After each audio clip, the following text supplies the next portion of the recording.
Voter अधिकार यात्रा लेकर के सासाराम से शुरू होंगे और उसके बाद 17 को ही औरंगाबाद गणेश चौक पर यात्रा आएगी। रात्रि विश्राम कुटुंबा विधानसभा के बभंडी खेल मैदान में जो अंबा के पास है वहां विश्राम होगी।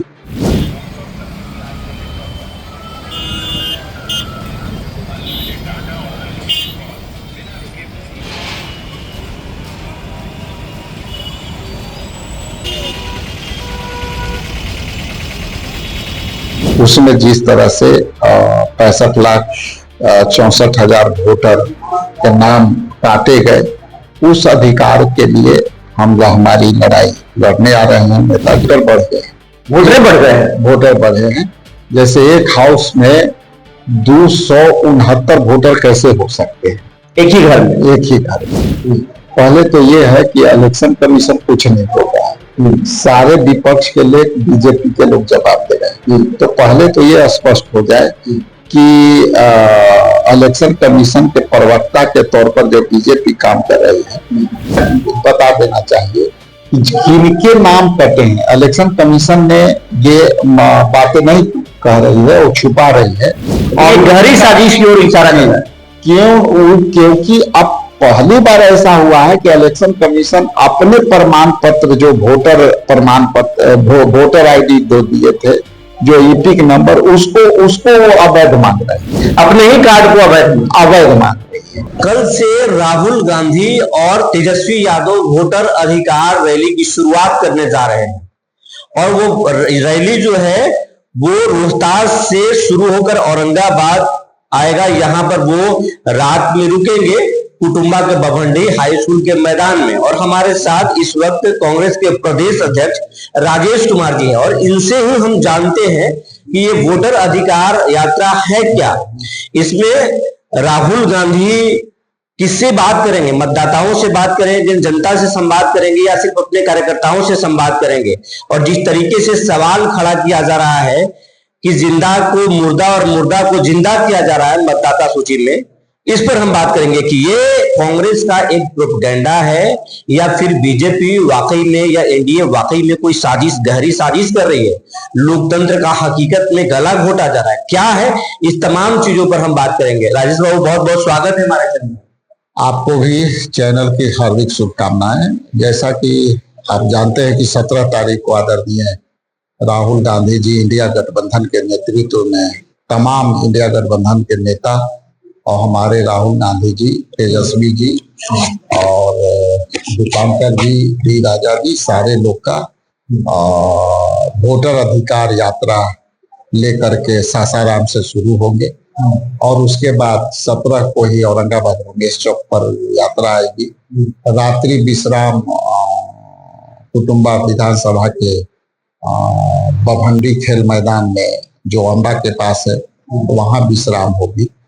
अगले दिन 18 को यात्रा 7 बजे से फिर शुरू होगी और वो आपको अंबा मोड़ होते हुए, सूर्य मंदिर होते हुए मां दर्शन कर करके और फिर आगे अपने गंतव्य पर यात्रा चली जाएगी। यात्रा हमारा जो है वोटर अधिकार यात्रा, गहन वोटर पुनरीक्षण जो बिहार में हो रहा है, उसमें जिस तरह से 65,64,000 वोटर के नाम काटे गए, उस अधिकार के लिए हम हमारी लड़ाई लड़ने आ रहे हैं नेताजी। और हम आने वाला समय में हम वोटरों के जो अधिकार छीने गए हैं उसके लिए इलेक्शन कमीशन के मनमानियों के जो रवैया है, जिस तरह से प्रमाणित तौर पर एक कमरे में 80 जो महाराष्ट्र में निकले हैं, आपको वैशाली के एक डिस्ट्रिक्ट में जो है भगवानपुर में 269 एक ही घर, एक ही परिवार में, हाउस होल्ड में ये निकले हैं। तो ये साफ तौर पर वो जिंदा है, उनको मृत दिखाया गया है। वहां पे वोटर बढ़ गए, वोटर बढ़े हैं। जैसे एक हाउस में 269 वोटर कैसे हो सकते हैं एक ही घर में, एक ही परिवार में। तो ये उजागर हुए हैं। कई जगह आप देखे होंगे कि वो तो देखने राहुल गांधी जी जो वोटर में जो मृत के नाम पर जिंदे मिले हैं, उसके साथ राहुल गांधी जी ने चाय पिया। तो उस तरह के हम लोग। राजेश जी, एक कहा जा रहा है, एनडीए के नेता बोल रहे हैं कि कांग्रेस या फिर मतलब महागठबंधन, तेजस्वी यादव हो, राजेश कुमार हो या फिर राहुल जी है, ये प्रोपेगेंडा खड़ा कर रहे हैं, बदनाम कर रहे हैं, हारने से पहले हार मान रहे हैं। देखिए, प्रोपेगेंडा यदि होता तो 2-3 बात के जवाब देना चाहिए जो लोग कह रहे हैं।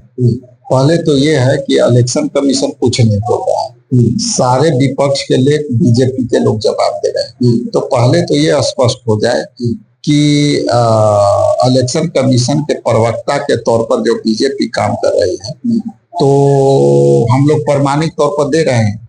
प्रोपेगेंडा ये तो सच है कि 65,64,000 इलेक्शन कमीशन के एक प्रेस नोट में ये जारी किया गया कि इतना नाम कटे हैं, अब वो बढ़ भी गए, तो ये बता देना चाहिए कि ये बढ़े हैं। दूसरा ये बता देना चाहिए कि किनके नाम कटे हैं। इलेक्शन कमीशन ने ये बातें नहीं कह रही है और छुपा रही है कि यदि अमुक व्यक्ति का नाम कटा है तो क्यों कटा है, अमुक व्यक्ति का नाम जुड़ा है फॉर्म 6 के तहत तो क्यों जुड़ा है। तो ये जो प्रोपेगेंडा नहीं, ये प्रमाणिक तौर पर बातें हैं कि इलेक्शन कमीशन अपनी बातें को अपने ही पक्ष को नहीं रख सकता है। दूसरी कि ये जो जितने भी वोटर छटे हैं पूर्व में वोटर रहे हैं और गहरी साजिश की ओर इशारा कर रहा है। क्योंकि अब पहली बार ऐसा हुआ है कि इलेक्शन कमीशन अपने प्रमाण पत्र, जो वोटर प्रमाण पत्र, वोटर आईडी जो दिए थे, जो ईपिक नंबर, उसको वो अवैध मांग रही है, अपने ही कार्ड को अवैध मांग रही है। और उस अवैध कार्ड से अब तक कितनों बार वोट हुए, उसमें लोगों ने वोट दिया। और 2024 के लोकसभा के चुनाव में भी वोट देकर के केंद्र में सरकार को बैठाया। तो ये जो विपक्ष का सवाल है कि भ्रम पैदा कर रहे हैं, तो ये 2-3 सवाल उनके लिए जरूर पूछ लीजिएगा कि आखिर अपना ही ईपिक नंबर को इनवैलिड कैसे हुआ। आखिर कई राहुल गांधी तो बोल रहे हैं कि मोदी जी फर्जी वोट पे ही पीएम बने हुए हैं। अगर लोगों का नाम काटा जा रहा है चुनाव से पहले, तो फिर वही लोग तो प्रधानमंत्री को ही वोट दिए। ये बातें सच है ना कि जिस वोट से 2024 में आप लोकसभा में अल्पमत के सरकार बनाए, तो अब वही वोटर को आप कह रहे हैं कि अवैध है। तो ये बताइए कि जब वोटर अवैध है तो क्या सरकार वैध है? ये तो संभव नहीं है। और ये यदि बातें हैं कि महाराष्ट्र के एक कमरे में 80 निकले, तो हम लोग तो खुल्लम खुला दिखा रहे हैं, तो वो कह दे, प्रमाणित कर दे कि वो 80 गलत है। वहां आप ही लोग के मीडिया कर्मी जा करके प्रमाणित कर दिए, जीरो ग्राउंड पर जाके। राजेश बाबू, ये चीज कहेंगे कि ये जो यात्रा है वो ग्राउंड लेवल पे लोगों को, जैसे आप लोग, राहुल जी हमेशा कहते हैं, तेजस्वी भी बोलते हैं, आप भी बोलते हैं कि मीडिया के लोग छापते हैं, विपक्षी भाषा, सत्तारूढ़ दल की बात बोल रहे हैं, भाषा बोल रहे हैं, तो क्या आप खुद डायरेक्ट जनता से संवाद कर रहे हैं इस यात्रा के माध्यम से, लोगों को बता रहे हैं कि ये चल रहा है देश में? ये यात्रा जो है एक लाइन में समझने की चीज कि यह वोटर अधिकार यात्रा है।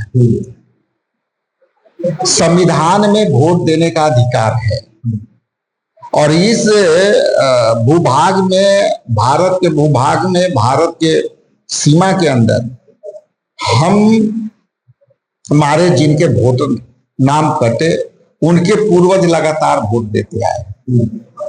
और कई ऐसे वोटर हैं जो सीधे कह रहे हैं कि हमारा नाम काटा गया। अब उनसे प्रमाण मांगा जा रहा है और प्रमाण पत्र, अभी ब्लॉक में चले जाइए तो प्रमाण पत्र कोई दे नहीं रहा।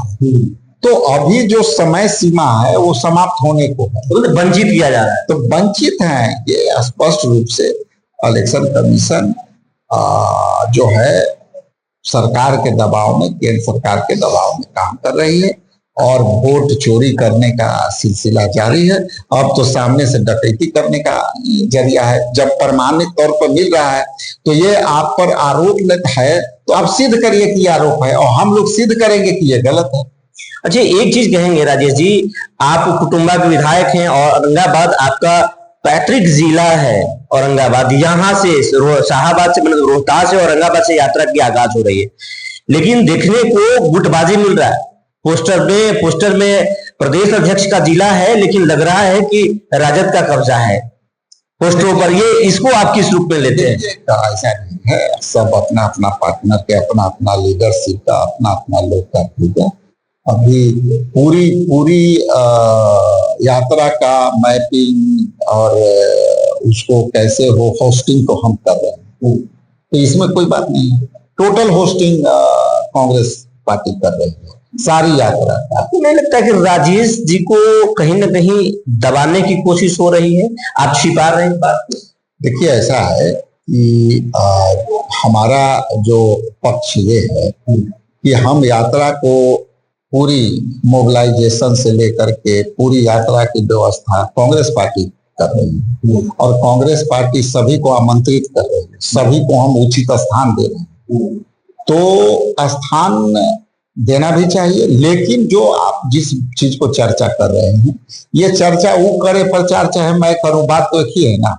क्योंकि हम लोग 6 पार्टनर हैं, 6 पार्टनर यदि मिल के हम लोग कोई निर्णय ले रहे हैं तो कहीं हम ज्यादा दिखेंगे, कहीं वो ज्यादा। इसका मतलब थोड़े है कि हमारे रिश्ते खराब हैं या हमें कोई दबा रहा है। हम सारी यात्रा का मैपिंग हम टोटल कर रहे हैं, सारी यात्रा का व्यवस्था टोटल कांग्रेस पार्टी कर रही है। एक चीज और अंदर खाने से बात आ रही कि राजेश कुमार के जो संपर्क में एनडीए के ही कई नेता हैं, अगर कोई दबाने की कोशिश कर रहा है तो एनडीए के लोग भी राजेश राम को सपोर्ट कर रहे हैं, राजेश कुमार को सपोर्ट कर रहे हैं। एनडीए के कई नेता आपके संपर्क में हैं? नहीं, देखिए, ऐसे है कि हमारे सभी दल में अच्छे मित्रों में से है और जब से मैं प्रदेश अध्यक्ष बना हूं कई लोगों का स्नेह है हमारे साथ। व्यक्तिगत तौर पर पार्टी के लेवल पर अपना जगह का है, वैचारिक मतभेद अलग है, लेकिन वैचारिक रूप से बहुत से हमारे मित्र हैं जो हमेशा कहते हैं कुछ लोग वो इलेक्शन में तोड़ रहे हैं। आने वाला समय में धीरे धीरे देखिए ना कि एक दिन में हम 4 लोगों को 4 दल के एक साथ मिले करा रहे हैं। आप सदाकत आश्रम में देखे होंगे कि रोज मिलन है, अब इन्हें तो सब छटपटा। अपने जिला में कुछ कर रहे हैं, अपने जिला में जो होना था हो गया, फिर देखेंगे क्या होता है। अभी अंदर की बात नहीं खोल रहे। मुकेश सहनी आपके साथ हैं या कुछ अंदर पका रहे खिचड़ी? अभी देखिए, उनके 4 बार बोला है, 4 बार बात हुई है। अभी बात आ रहे हैं बरेली में? जी बिल्कुल आ रहे हैं। एक बात जो है, और मुकेश जी पर जो लोग शंका कर रहे हैं सभी शंकाओं को विराम दी जाएगी, ठीक है। और हम समझते हैं कि ये सारे सुझाव आए होंगे। मतलब मुकेश सहनी जी से बात हुई है, ये दिखा रहे हैं राजेश जी कि उनसे बात हुई है और गठबंधन में सब कुछ ठीक चल रहा है और कोई अंडर एस्टिमेट ना करे। आने वाला वक्त में बड़ा खेल होगा। बने रहिए हमारे साथ, तब तक के लिए धन्यवाद।